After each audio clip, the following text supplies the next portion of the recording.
கர்த்தருடைய பரிசுத்த நாமத்திற்கு மகிமை உண்டாவதாக. கடந்த சிலுவை பதிவில் சில தரக்குறைவான வார்த்தைகளை உபயோகித்து தயவுசெய்து மன்னித்து கொள்ளுங்கள். இப்பொழுது அதே சிலுவை தியானம் மிக தெளிவான முறையில் வேத ஆராய்ச்சியின் அடிப்படையில் இந்த சிலுவை தியானம் தொடர்கிறது. கர்த்தர் உங்களை ஆசீர்வதிப்பாராக. ஏதாலும் தவறுகள் இருந்தால் எங்களை சுட்டி காட்டுங்கள். அடுத்த முன்னேற்ற பதிவுக்கு ஏற்றதாக எங்களுக்கு அமைந்திருக்கும். நன்றி செலுத்துகிறோம்.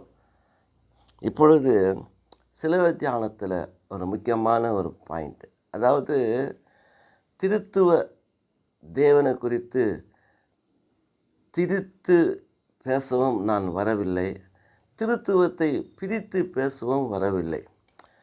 பழைய ஏற்பாட்டு சரித்திரம் என்ன சொல்கிறது, புதிய ஏற்பாட்டு சரித்திரம் என்ன சொல்கிறது, சில எழுத்து வடிவத்தில் அந்த சத்தியத்தை நான் உங்களுக்கு விளக்கி கொடுக்கிறேன். அதுதான் இந்த நாளுடைய சிலுவை தியானமே. பிரியமானவர்களே,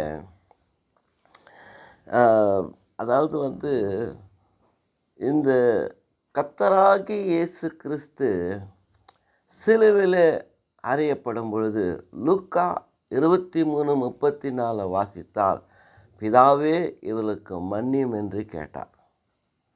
நல்லது தான். ஆனால் இதனுடைய விளைவுகள் என்ன?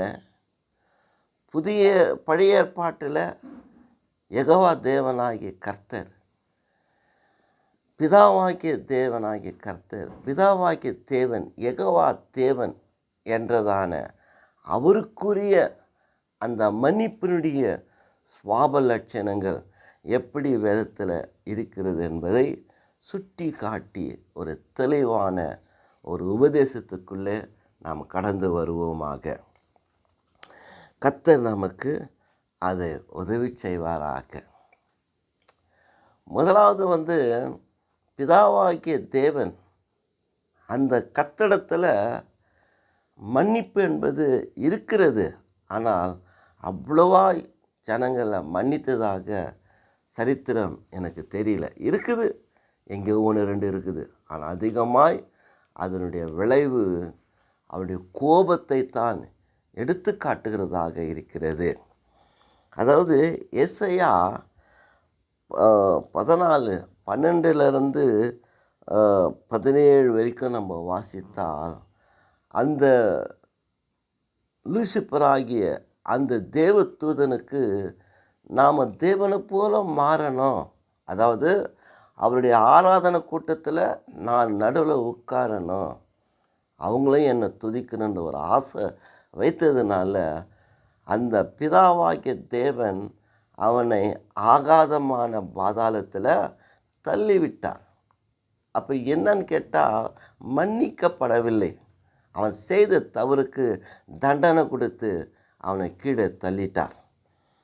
அது மட்டுமல்ல, ஆதியாகமம் 3:1-22, குறிப்பாக 22-23 வாசித்தால், நம்முடைய மனுஷ வர்க்கத்தின் பிதாவாகிய முதல் மனிதனாகிய ஆதாம் ஏவாள் அவங்க தேவனுடைய வார்த்தையை மீறி சர்வமான சாத்தானுடைய வார்த்தையின் பிரகாரம் நன்மை தீமை அறியத்தக்கதான கனியை அறுத்து புசித்ததுனால தேவனாய கர்த்தர் தோட்டத்தில் அந்த ஏதனில் வைக்காதபடிக்கு அவங்களை அதை விட்டு அனுப்பிவிட்டார்.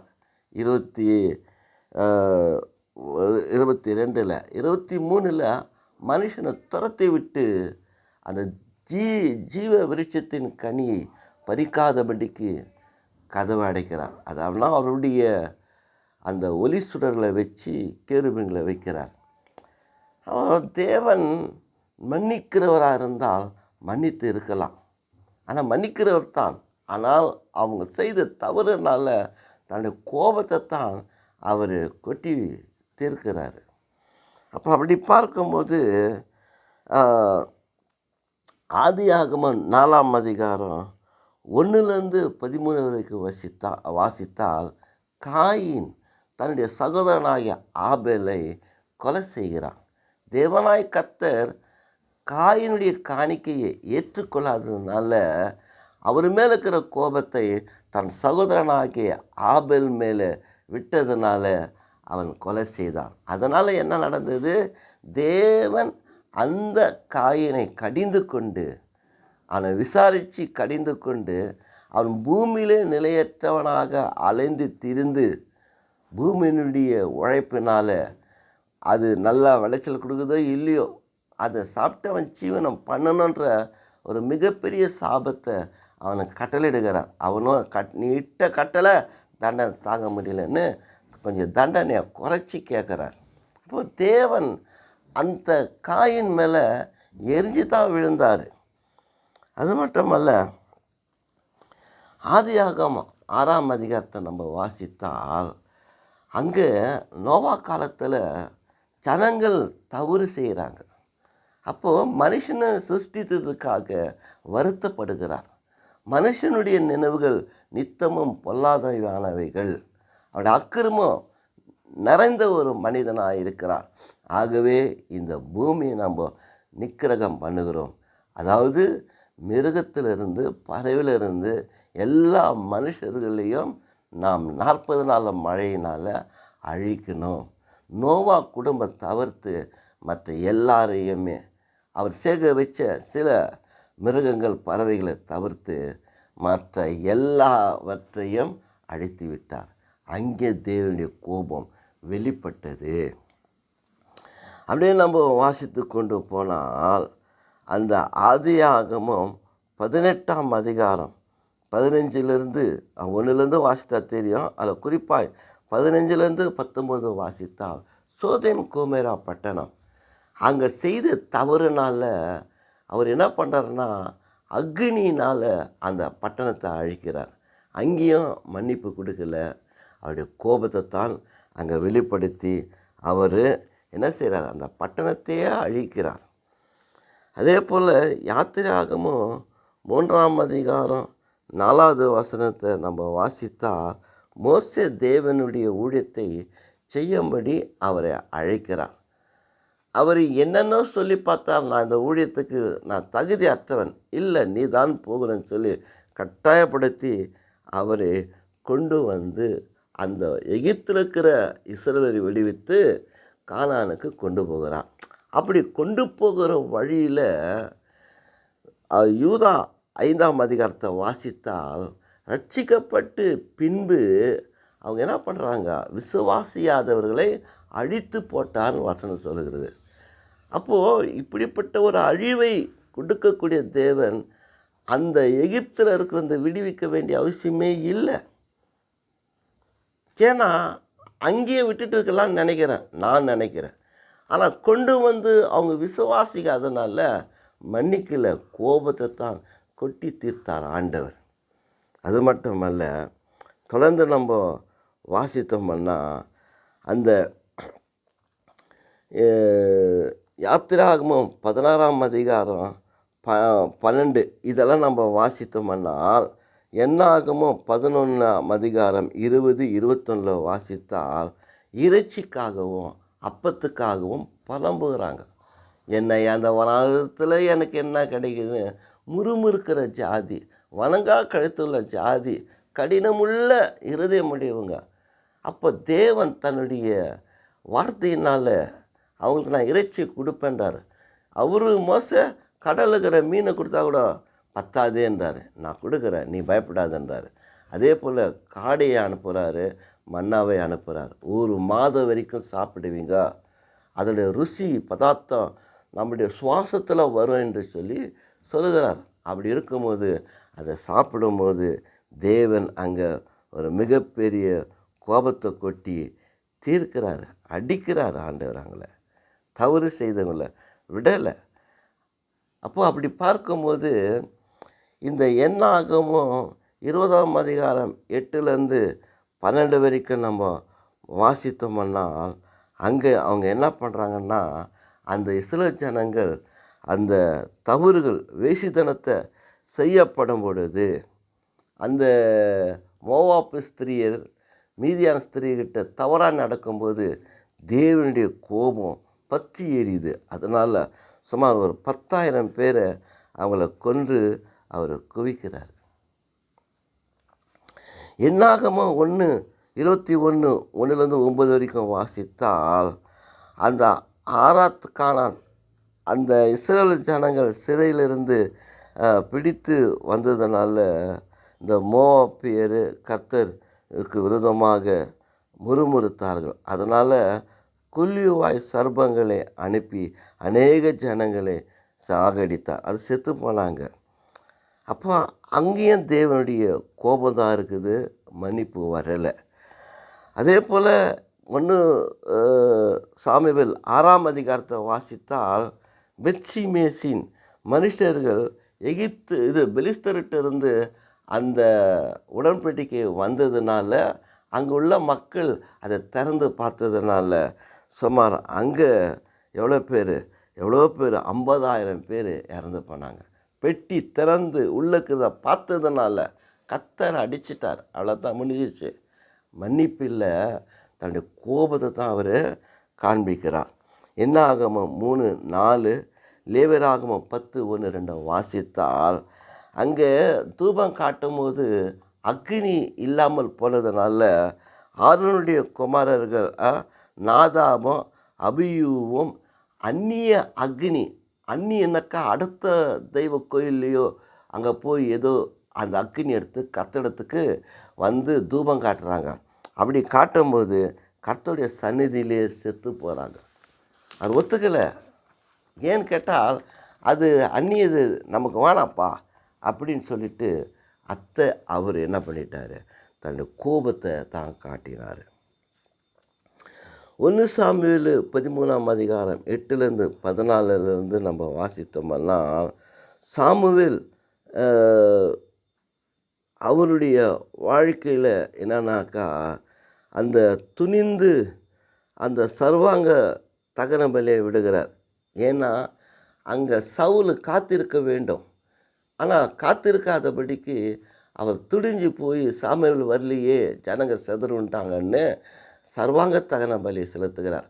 பின் சாமுவேல் வந்து, என்ன தகாத வார்த்தை செய்துட்டிய, அப்போவே அவனை கடிந்து கொண்டு ராஜபுரம் உன்னை விட்டு போயிடுச்சுன்னு சொல்லிட்டார். அதே போல் 1 சாமுவேல் 15ஆம் அதிகாரத்தை வாசித்தால், அந்த ஆகாய உயிரோடு அவன் படிச்சான். அமலேக்கரே, நீ ஈவு இறக்கமில்லாத கொலை பண்ணு, அடித்து நாசம் பண்ணுனார். ஆனால் சவுல் அவன் ஒரு கூட்டத்தை தெரிந்து கொண்டு போகும்போது ஆடு மாடுகளெல்லாம் இடத்துல வந்து கர்த்தருக்கு பலி செலுத்த அவன் நினச்சான். சாமுவேல் வரும்போது, நான் சொன்ன வார்த்தைக்கு நீ கீழ்ப்படிலையே, அவங்க ராஜ்யபுரம் உன்னை விட்டு போனது உன்னுடைய தோழனாகிய தாவீதுக்கு நான் கொடுத்தேன்னு சொல்லுகிறார். அங்கேயும் சவுலை மன்னிக்கல, தண்டித்து தான் விட்டார். தாவீது 2 சாமுவேல் 11-12ஆம் அதிகாரம் வாசித்தால், ஏத்தியனாகிய உரியாவுடைய மனைவியை அவன் சிநேகம் பண்ணி திருமணம் பண்ணிட்டான். உரியாவை கொலையும் பண்ணிட்டான். தேவன் அவனை பார்த்தார். தாவீது ராஜா தான், ஏற்ற இருதயத்துக்கு ஏற்ற தாசன் தான். ஆனால் அவன் செய்த தவறுக்கு தேவன் தண்டனையை தான் கொடுத்தார். ஆகவே மன்னிப்பு அங்கே அருளவில்லை. ஆதியாகமத்தில் யாத்திராகமத்தில் நம்ம வாசித்தோம்னு கேட்டால், அந்த இவர் 32 வாசித்தால், மோசஸ் சொல்கிறாரு, என் பாவத்தை மன்னியும் என்று. ஏன்னு கேட்டால், அந்த எகிப்திலேருந்து வந்த ஜனங்கள் கன்றுக்குட்டியை வச்சு வணங்க ஆரம்பித்தாங்க. அதில் தேவனாய் கர்த்தர், நீ என்னை விட்டு விலகி போடு, நான் இவங்களை அழிக்கிறேன், உன்னை பெரிய ஜாதி ஆக்குறேன்றார். ஆண்டவரே, நான் ஒத்துக்க மாட்டேன். எகிப்திலேருந்து கொண்டு வந்த வழியில் அழிச்சிட்டுனா புறஜாதியர்கள் எல்லாரும் நாமத்தை தூஷிப்பாங்க. கொண்டு போனார், கானானுக்கு கொண்டு போகிற முடியல, வழியிலே அழிச்சிட்டாங்க. ஆனால் மன்னிச்சிருன்னு கெஞ்சி மன்றாராரு. இங்கேயும் என் பாவத்தை, இவங்க பாவம் செய்ததுக்காக எங்களை மன்னிச்சிடு, இல்லைன்னா ஜீவ புஸ்தகத்தில் என் பேர் கூட கிறுக்கி போடுன்றார். அப்படி ஒரு மன்றாட்டு ஜெபத்தை ஏறெடுக்கிறவர் தான் இந்த மோசஸ். ஆனால் அந்த கன்மலையை பார்த்து நீ பேசுன்னு சொல்லும்போது கோலால் அடித்து தண்ணீர் வர வச்சார். தேவனும் அவர் மானத்தை அவர் காப்பாற்றிட்டார், கௌரவத்தை. ஏன்னா நம்முடைய ஊழியக்காரன் பின்னால் சொல்கிறாரு, ஜனங்களுக்கு முன்னால் என் நாமத்தை தூசித்தீங்களா, நீங்கள் காணான பார்ப்பீங்க, பிரவேசிக்க மாட்டேன்னாரு. ஆனால் அங்கே மன்றாட்டை கேட்டு மன்னிச்சார். ஆனால் இங்கே மன்னிப்பு கொடுக்கல. காணான பார்த்து மறித்து தான் போவீங்க, பிரவேசிக்க மாட்டேன்னாரு. அந்த கோபம்தான். அப்படி பார்க்கும்போது அநேக வசனத்தை நம்ம எடுத்து காட்டி சொல்லலாம். அப்படின்னா பிதாவாகிய தேவன் யார்? மன்னிப்பே கிடையாதா? இருக்குது. மன்னிக்க வேண்டிய இடத்துல மன்னிக்கிறார். பிதாவாகிய தேவனாய் கர்த்தர் யெகோவா என்னும் தேவனிடத்தில் மன்னிப்பு உண்டா? இருக்குது. இல்லைன்னு இல்லை. அது எப்படின்னா யாத்திராகமம் 34:7 வாசித்தால், அக்கிரமத்தை மீறுகிறதை தேவன் பாவத்தை மன்னிக்கிறவர், அக்கிரமக்காரரையும் மீறுதல்காரரையும் பாவத்தை செய்கிறவர்களையும் தேவன் மன்னிக்கிறார் என்று கேட்டார். மனம் மாறும்போது மன்னிக்கிறாரு. மனம் மாறலை, அவ்வளோத்தான், கதை முடிஞ்சிச்சு. அப்படி கோபத்தை தான் தேவன் கொட்டி தீர்ப்பார்.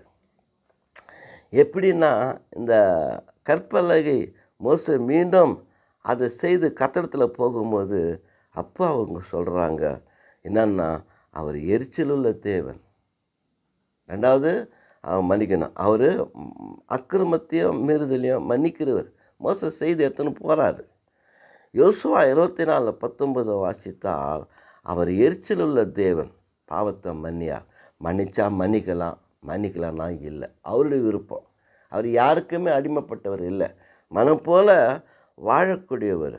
சங்கீதம் 86:5 வாசித்தால், கர்த்தர் நல்லவர், அவர் ரொம்ப நல்லவர், மன்னிக்கிறவர், கூப்பிட யாவருக்கும் கிருபை தருகிறவர்.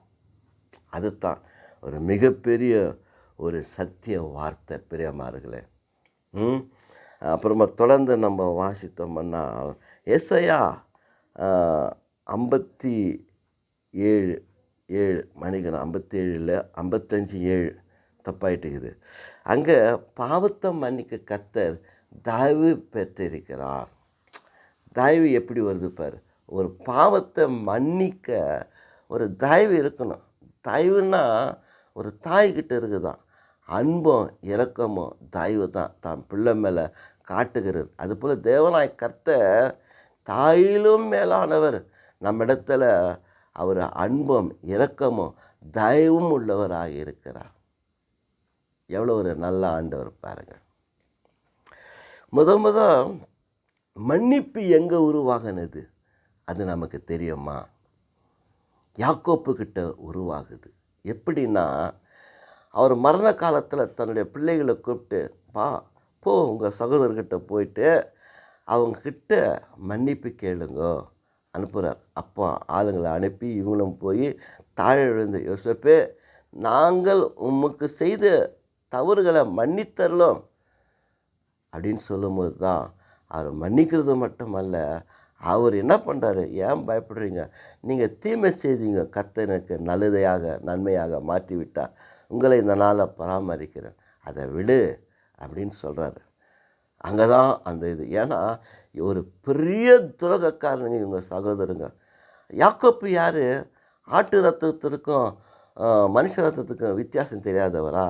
எத்தனை ஆண்டு காலம் 2 மனைவிக்காக 14 வருஷம் மீண்டும் எத்தனையோ வருஷங்களை செய்து அவர் ஆட்டு ரத்தம் எப்படி மாட்டு ரத்தம் எப்படின்னு நன்றாக தெளிவாய் கண்டுபிடிச்சவர் தான். அந்த ஆட்டு ரத்தத்தில் துவைக்கப்பட்ட வஸ்திரத்தை இது என் யோசேப்பில் துரோகம் பண்ணிக்கிறீங்கன்னு சொல்லி தான் அவர் மன துக்கமாக இருந்தார். அந்த யோசேப்பை கண்டதுனால தான் அந்த விளைவுகள் மாற்றப்பட்டது.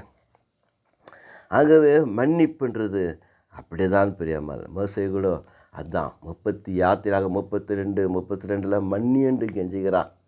ஆகவே என்னாகமத்திலையும் ஆண்டவரே நீ அழிக்காதையா மன்னிச்சிடையான்னு தான் கெஞ்சி மன்றாடுகிறார். ஆனால் அவர் இன்னொரு தப்பு செய்யும் போது தூக்கி போகிறார் தண்டனையை. சரி, அப்போ இதுதான் பழைய ஏற்பாட்டினுடைய நிலைமை. ஆனால் புதிய ஏற்பாட்டில் அதே தேவனுடைய குமாரனாகிய இயேசு கிறிஸ்துவனுடைய சரித்திரம் கொஞ்சம் வித்தியாசப்பட்டதாக இருக்கிறது. முதலாவது, இயேசுடைய உபதேசம்னா என்ன அப்படின்னு நம்ம பார்ப்போம். அவர் கற்றுக் கொடுக்குற முதல் பாடம், பரமண்டலில் இருக்கிற எங்கள் பிதாவே என்று சொல்ல ஜபத்தை கற்றுக் கொடுக்குறாரு. அப்போ என்ன சொல்கிறாரு? மத்தேயு 4 லூக்கா 11ஆம் அதிகாரம் 4வது வசனம், மத்தேயு 6:2-14 இவர்களை வாசித்தோம்னா, நாங்கள் பிறருடைய பாவ கடன்களை மன்னிக்கிறது போல, எங்கள் பாவங்களை நாங்கள் மன்னிக்கிறது போல பிறருடைய பாவத்தையே மன்னிக்கிறோம், மன்னிப்பது போல நீர் எங்களுக்கு மன்னித்தரலன்னு சொல்லி ஜபத்தை கற்றுக்கிறார். நீ மன்னிப்பு அப்படின்றாரு. அதே போல் மனம் திரும்பி மன்னிப்பு. அப்போ மனம் திரும்பினாத்தான் மன்னிப்பு. மன்னிக்க விட்டால் என்ன பண்ணுறான்? மனம் திரும்பலை, மன்னிக்க மாட்டேன்றார் ஆண்டவர். மத்தேயு 9ஆம் அதிகாரத்தை வாசித்தால் திமிர்வாதக்காரனை கொண்டு வரும்போது அவனுடைய பாவத்தை மன்னிக்கிறார். ஏன்னா அவனுடைய பாவத்தில் ஏற்பட்ட அந்த ஜீவியத்தை மாற்றி அமைக்கிறார். ஜனங்க சொல்கிறாங்க, ஏன்னா பாவத்தை மன்னிக்கிறதுக்கு இவர் யாருன்றாங்க. மனுஷகுமாரனுக்கு அதிகாரம் உண்டுன்றார். மனுஷகுமாரன் எல்லாருக்கும் உண்டு. ஆதி ஆகமத்தில் அதுதான் சொல்கிறாரு. ஆதி ஆகமம் 50ஆம் அதிகாரத்தில் வாசித்தால் தன்னோட சகோதரர்களை அனுப்புகிறார். சகோதரர்களே, அவர்கிட்ட போய் மன்னிப்பு கேளுன்றாரு. மன்னிப்பு கேட்டாங்க, அங்கே மன்னிச்சார். மன்னிப்பு எப்படி உருவாகுது பாரு, நம்மக்கிட்ட உருவாகுது. நாம் கூட தம் சகோதரர்களுக்கு மன்னிப்பு கொடுக்க வேண்டியவர்களாக இருக்கிறோம்.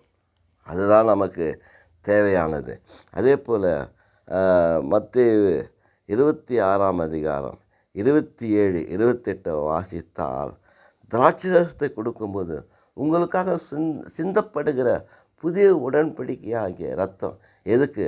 பாவம் மன்னிப்பு ஆகிய உடன்படிக்கை செய்யக்கூடிய ஒரு புது உடன்படிக்கையை அந்த திராட்சரசமாய் அவர் சிந்துகிற ரத்தம் இது தான்ப்பான்னு சொல்லி அவரை காட்டி கொடுக்கப்படுகிற அந்த சமயத்தில் அவர் அதுக்கு முன்னால் அது செய்கிறார். இயேசு கிறிஸ்துவின் ரத்தம் சகல பாவங்களை நமக்கு நிவர்த்தி ஆக்குகிறது. ஆகவே இன்னும் இதுக்கு சங்கீதத்தில் மற்ற இடத்துல மனிதர்கள் அந்த பரிசுத்தவான்கள் எப்படியெல்லாம் மன்னிக்கிறாங்க என்பதை நாம் கற்றுக்கொள்ள முடியும். சங்கீதத்தில் தேவனாய் கர்த்தர் எப்படி தாவீது மற்றவங்களை மன்னிக்கிறார் என்பதை எடுத்துக்காட்டி அவங்க சொல்கிறாங்க. அப்போ இதனுடைய முக்கியத்துவமான விஷயம் என்ன? அதுதான் நம்முடைய குறிக்கோள். புதிய ஏற்பாடு அப்படி இல்லைங்க. இயேசு கிறிஸ்து சிலுவையில் பாடுபட்டு மரிக்கும் பொழுது, பிதாவே இவர்கள் செய்கிறது என்னதென்று அறியாத இருக்கிறார்களே, மன்னித்தல் என்று சொல்லி கேட்கிறார். அப்போது அந்த ஆண்டவர் அந்த ஜெபத்தை எப்படி உருவாக்குறார் பார். ஆனால் ஏசாயா 53:12 வாசித்தால், அக்கிரமக்காரர்களுக்காக வேண்டிக் கொண்டது நிமித்தம். அப்போ இயேசு கிறிஸ்துடைய வாழ்க்கை கொஞ்சம் வித்தியாசப்படுகிறதா இருக்கிறது. தேவன் தேவகுமாரன். ஆதியில் வார்த்தை இருந்தது, அந்த வார்த்தை தேவனிடத்திலிருந்து, அந்த வார்த்தை தேவனாக இருந்தது, அவருக்குள்ள ஜீவன் இருந்தது என்று சொல்லி யோவான் 1ஆம் அதிகாரத்தில் ஆரம்பிக்கிறது. ஆனால் அதே சொல்கிறார், அதில் தேவன் தம்முடைய குமாரனை இந்த உலகத்துக்கு அனுப்பினார். 3:16 யோவான் 3:16 வாசித்தால், தேவனுடைய குமாரனாக இயேசு கிறிஸ்து விசுவாசிகளுக்கு நித்திய ஜீவனை கெட்டு போகாமல் அவன் நித்திய ஜீவனை அடையணுன்றார். அப்போ இயேசு கிறிஸ்து யாருன்னா, பாவத்தை மன்னிக்கின்ற தேவன். நான் ஒரு பாவத்தை மன்னிக்கிறேன் என்று கேட்டால் எதிர் வினையாய் வருகிற உபத்திரவங்களை சகிக்கக்கூடியவர் தான் தேவனாய் கர்த்தர். அவர் எவ்வளவோ அடித்தாங்க, எவ்வளவோ உபத்திரம் கொடுத்தாங்க, எவ்வளோ அவமானங்கள், எவ்வளோ கேவலங்கள், முள்கிரீடம் சுட்டப்பட்டது. ஆனால் அவர் துணியை போட்டு கொட்டுறாங்க, முகத்தை மூடிட்டு. கொட்டினவன் நீ யார்? நீ தேவகுமாரன், சிலுவிலிருந்து இறங்கி வா, நாங்கள் விசுவாசிப்போம் என்று கேவலமான வார்த்தையில், கொச்சிப்படுத்துகிற வார்த்தையில், எவ்வளோ மனம் வடியத்தக்கதான, உடையத்தக்கதான குத்துற வார்த்தைகள், சரீரத்தில் 1 குறையும் 40 39 அடி, அதாவது 40க்கு 1 குறைய அந்த ஜாட்டியில் அடி வாங்குறாரு. இரவும் பகல் அவரை விசாரணை மேலே விசாரணை பண்ணுறாங்க. ஒரு குற்றத்தையும் செய்யலை. பிலாத்து கை கழுவினா கூட யூதர்களாகிய வேத பாரகர், பரிசேயர், சதுசேயர் இவங்கெல்லாம் என்ன சொல்கிறாங்க? எல்லா சிலுவையில் அரியந்தான் சொல்கிறாங்க. குற்றமற்றவர். பிலாத்தே கையே கழுவிட்டார். அவர்கிட்ட ஒரு தவறை நான் காணவில்லை, விடுவிக்கிறேன்றார். இல்லை, சிலுவையில் அறியும். அப்போது அப்படிப்பட்ட ஒரு குடும்பக்காரர்கிட்ட இந்த இயேசு கிறிஸ்து அகப்பட்டு சிலுவையில் அறியப்படுகிறார், ரத்தத்தை சிந்தப்படுகிறார். கோபம் படவில்லை. காட்டி கொடுத்த யூதாசை பார்த்து, சிநேகிதனே முத்தத்தினாலாகிலும் என்னை காட்டி கொடுக்கிறாயான்றார். அதே பேதுரு சவல் கூவதற்கு முன்னால் என்னை மறுதலி பண்ணார்.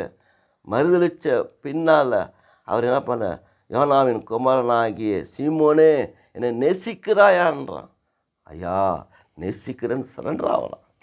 அப்படிப்பட்ட ஒரு நல்ல குணம் அந்த பேதுருல வையப்படாதவங்கிட்ட வையப்படலை, நிந்திகளுக்கு நிந்திக்கலை, தம்மை அவமானப்படுத்துறவங்களை அவமானப்படுத்தலை. ஒரு விஷயம், இந்த எருசலேமுக்கு அவங்க கடந்து செல்கிறாங்க. அப்போது அந்த இயேசு கிறிஸ்துக்கிட்ட எலியா செய்தது போல் நம்ம கூட செய்யலாம் இல்லையான்னு கேட்டாங்க. நான் ரட்சிக்கத்தான் வந்தேன், அழிக்க வரலன்றார். பழைய ஏற்பாட்டில் கோபம் வந்துச்சு, அழிப்பார் ஆண்டவர். ஆனால் தேவகுமாரனாகிய இயேசு கிறிஸ்துவோ அழிவே காண மாட்டார், குடுக்க மாட்டார். அக்னி இருக்குது. அந்த பிலிப்பியர் 2 வாசித்தால், அந்த பிதாவாகிய தேவனிடத்திலிருந்து அவருடைய மேன்மை மகிமையெல்லாம் கொள்ளையாடின பொருளாக எண்ணாமல சிலுவை பருங்கன் தன்னை தாழ்த்தி அடிமை ரூபம் எடுத்தவர் தான் கிறிஸ்து இயேசு. ஆகவே அவருடைய பாடுகள் எல்லாமே பாடுபட்டாலும் உங்களையும் என்னைய மீட்டெடுக்கத்தான், உங்களுடைய பாவத்தை மன்னிக்கத்தான். அதனால தான் அவர் சிந்தின ரத்தம். யோவான் 1ஆம் அதிகாரத்தில் வாசித்தால், அவருடைய குமாரனாகிய இயேசு கிறிஸ்து ரத்தம் சகல பாவங்களை சுத்திகரிக்குதுன்றார். அப்போ சுத்திகரிக்கணும்னா அந்த ரத்தத்தில் பாவம் இருக்கக்கூடாது, அந்த ரத்தத்தில் குற்றம் இருக்கக்கூடாது, குற்றம் இருக்கக்கூடாது. சிசுகளை பார்த்து கேட்குறாரு, நீங்கள் எல்லாத்தையும் விட்டு என்னையில் வந்துட்டீங்க, என்கிட்ட என்னை குற்றப்படுத்தும்படி உங்களால் முடியுமா? இல்லைன்ட்டாங்க.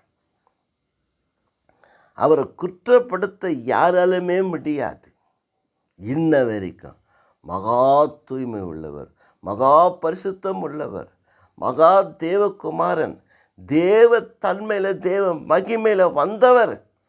அந்த மருப மலையில் மத்திய 17 வாசித்தால் அவர் மறுரூபமாகிறார்.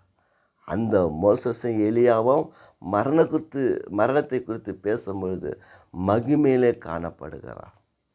தேவன், தேவாதி தேவன், ராஜாதி ராஜன், கர்த்தாதி கர்த்தர், அந்த யெகோவா தேவனுடைய தேவ குமாரனாய் இருக்கிற அந்த இயேசு கிறிஸ்து மகிமையாய் மாறும் பொழுது அவரே தேவன். அந்த தேவனை பழி தீர்க்க முடியுமா? முடியாது. ஆனால் அவரோ மன்னிக்கிறவராகவே இந்த மனுகுலத்தில் வாழ்ந்தார். யாரை சபித்தார்? யாரை நிந்தித்தார்? யாருக்கு கொச்சிப்படுத்தி பேசினார்? இல்லை. கானான ஸ்திரீ கூட அந்த ஆண்டவரிடத்தில் வரும்பொழுது, ஆண்டவரே எனக்கு இறங்கினார். இல்லை, பிள்ளைகள் அப்போ பிள்ளைகளுக்கு தான் அது கீழே விழுந்தா நாய்கள் தின்னு இல்லையா? இப்போ உன் விசுவாசனை ரட்சித்ததுன்றார்.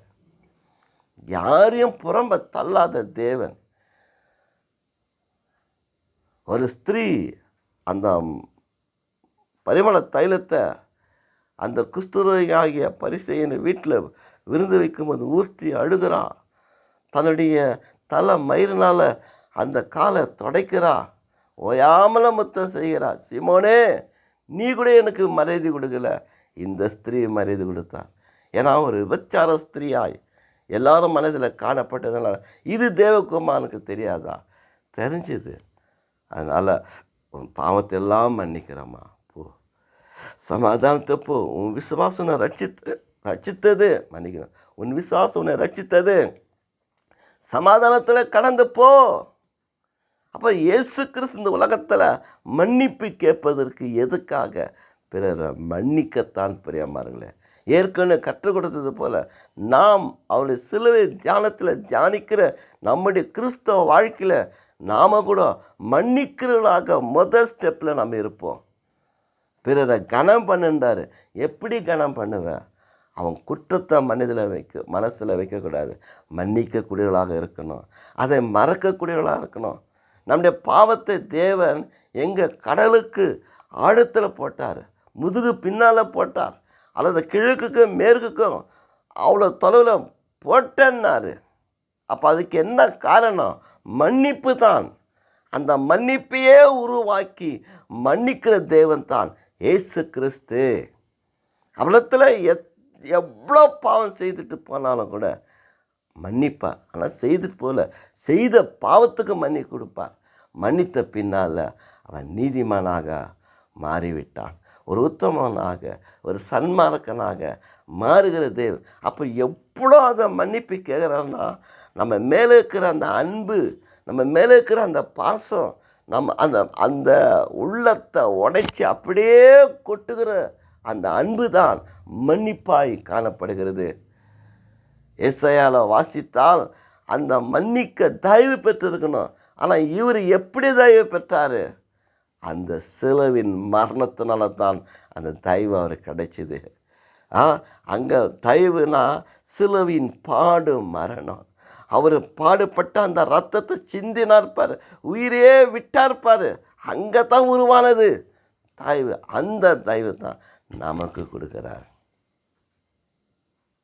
10:11 சொல்கிறாரு, என்கிட்ட வா, நான் மனத்தாழ்மை உள்ளவன். நான் மனத்தாழ்மை, என் நுகத்தை சுமந்துங்கோ, என்கிட்ட பாடத்தை கற்றுக்கொள்ளுங்கன்றார். என்னத்தை கற்றுக்கிறது? மன்னிப்பை தான் கற்றுக்கணும். மன்னிப்பு என்றது உலகத்தில் சிறந்த எல்லா விதமான நல்ல நன்மைகள், நல்ல அன்புகள் பதிவு பண்ணப்பட்ட ஒரே வார்த்தை அன்பு. அந்த அன்பு தான் அந்த மன்னிப்பு. அன்பு சகல பாவத்தையும் மூடும் என்று கேட்டால் அந்த மன்னிப்பு தான் சகல பாவத்தையும் மூடி கடலின் ஆழத்தில் போட்டுடும். திரும்பி பாவம் செய்ய முடியாது. அப்போ இயேசு கிறிஸ்து அவர் ஒரே தரம் பாடுபட்டு மறித்ததுனால ஒரு பலியாயிடுச்சு. ஆனால் அதே புதிய ஏற்பாட்டில் இந்த எபிரேயரில் வாசித்தால் ஆசாரியன் பலவிதமான, அதாவது ஒரு விதமான பலியினால் அன்றாடம் பலி செலுத்துவான். தனக்காகவும் ஜனங்களுக்காகவும் மன்னிப்புக்காக ரத்தத்தை சிந்தி பலி செலுத்துவான். ஆனால் அவர் அன்றாடம் ஒரு விதமான பலின்றார் பவுல். ஆனால் கர்த்தராகிய இயேசு கிறிஸ்து ஒரே தரம் பாடுபட்டு மரித்தார். பலியெல்லாம் எடுத்து போட்டார். நானே உங்களுக்கு பலியானேன், நானே உங்களுக்கு என் உயிரை விட்டேன், நானே என் உடலை பிச்சு கொடுத்து விட்டேன், என் ரத்தத்தை சிந்தி விட்டேன், என் உயிரை உங்களுக்காக நான் விட்டுட்டேன். மன்னிப்பு மன்னிப்பு மன்னிப்பு. நான் மன்னித்தேன், நீங்கள் மன்னிங்க. ஒரு அதிபதி ஒருத்தன் அதிக கடன் வாங்கிப்பட்டவனுக்கு மன்னிச்சிட்டாரு. அவன் அதோட குறைஞ்ச வண்டிக்கு வாங்கினவனை கழுத்தை பிடிச்சி நறுக்கிட்டான், எனக்கு கட்டியே தின்னுன்னு.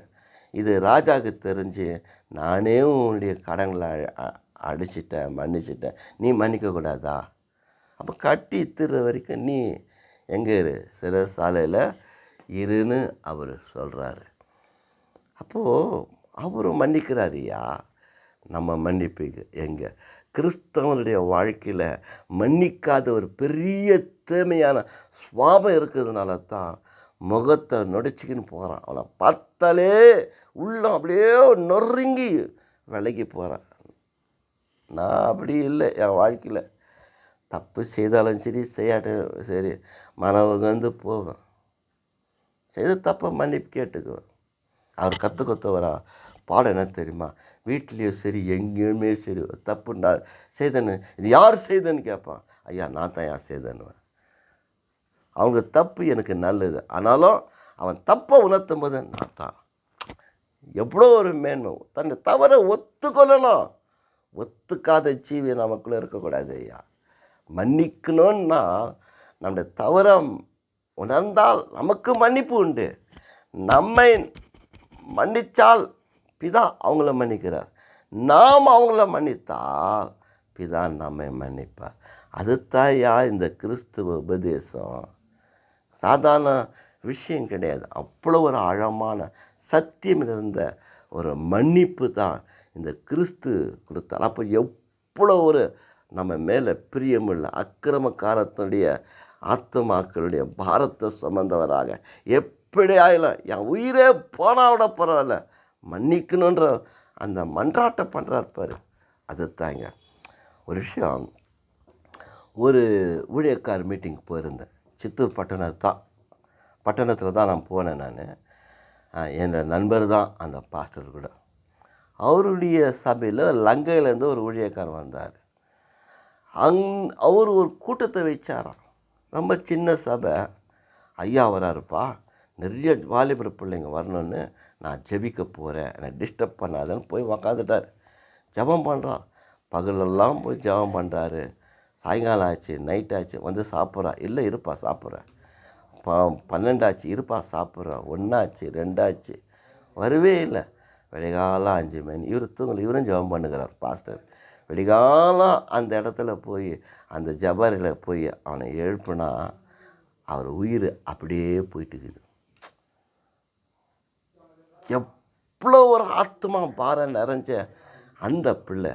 ஆகவே அவங்க அந்த காரியம் மீட்டிங்கு, அது ப்ரேயர் மீட்டிங் வைக்கும்போது எல்லா வாலிபர்களும் ரட்சிக்கப்பட்டு சபையில் நிறைஞ்சிட்டாங்க. ஆனால் ஒரு உயிர் போனது பார். எவ்வளோ ஆத்மா பாரம், எவ்வளோ அந்த அழுது அவன் கண்ணீர் விட்டு அவன் பார இதயத்தை உடைச்சி ஜெபித்ததுனால ஒரு பெரிய எழுப்புதல் வந்தது. அதே தாளில் கர்த்தராகிய இயேசு கிறிஸ்து அந்த ஆத்மா பாரத்தில் தான் அவரை மிகவும் வியாகுலப்பட்டு அவரை வருத்தப்பட்டு அவருடைய பாடுகளை ஏற்றுக்கொண்டு பிதாவே இவளுக்கு மன்னியும் என்று கேட்டார். அதனுடைய மன்னிப்பின் விளைவு தான் யாரை மன்னிச்சது? பேதுரு. அவர் அப்போஸ்தலர் 2ஆம் அதிகாரத்தில் 4ஆம் அதிகாரத்தில் 3ஆம் அதிகாரம் 4 வாசித்தார். அவர் சொல்கிறாரு, இயேசு கிறிஸ்துவங்களை ரட்சிக்க வந்தார். அவர் தான் நம்முடைய மேசியா. ஆனால் நீங்களோ அவரை பிடித்து சிலுவையில் கொலை செய்தீங்கன்றார். அவரை கொன்று போட்டிங்களே ஐயா. அப்போ தான் மனசாட்சி குத்தப்பட்டவர்களாக எல்லாரும் மனம் மாறி நாங்கள் என்ன செய்யணும்னு கேட்குறாங்க. ஒரு வருஷம் 3000 பேர், ஒரு வருஷம் 7000 பேர் ரட்சிக்கப்படுறாங்க. அநேக ஜனங்க ரட்சிக்கப்படுறாங்க. பவுல் மூலியமாய் ஆசாரியர்கள், லேவியர்கள், அநேக யூதர்கள் ரட்சிக்கப்பட்டு பாவம் மன்னிப்பு எடுக்கும்படி ஞானஸ்நானத்தை கிறிஸ்துவோடு ஒப்புற வராங்க. அந்த ஒரு மன்னிப்பு தான் இந்த ரட்சிப்பை உருவாக்கினது. இன்றைக்கி நம்முடைய கிறிஸ்தவ வாழ்க்கையில், நம்முடைய குடும்ப வாழ்க்கையில் மன்னிப்பு என்றதான ஒரு மிகப்பெரிய அன்பு சத்தியத்தை நாம் கற்றுக்கொண்டு மன்னிப்போம். அவங்கள நம்மளை மன்னிக்கிட்டோம். ஒருவருக்கு மன்னித்து ஒரு கிறிஸ்தவ வாழ்க்கையை வாழ்ந்து கிறிஸ்துவுக்கு ஒரு சாட்சிகளாக நாம் இருப்போமாக. கர்த்தர் நம்மை ஆசீர்வதிப்பாராக. ஆமேன், ஆமேன்.